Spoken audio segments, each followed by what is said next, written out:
Good afternoon, Skip Lochte with LifeSafety Power. I'm the Senior Manager for the Federal Government A&E programs. What led LSP to include lighting inside some of our enclosures optionally was really the voice of the customer. I think as innovative of a company as we are, it's often using our customers as a muse for innovation.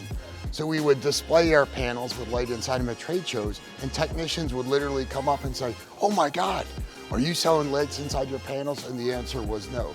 After a couple of years of seeing the raw enthusiasm for lighting inside the enclosure and understanding the need to do that, as security closets aren't usually well lit, we went ahead and pushed forward. So we have lighting fixtures now that work with our E4 and E8 size enclosures. So we're able to eliminate almost our entire enclosure portfolio. Some lights come included with the ProWire package on the E6, E8, and E12. Otherwise, you can just buy the light bar separately. So our light bars are actually magnetic, so they'll mount right to the top, allowing you to keep it in that enclosure. They are motion activated, so they'll turn on and off, or the technician can easily take it to site and just plug into one of our dedicated outlets for power.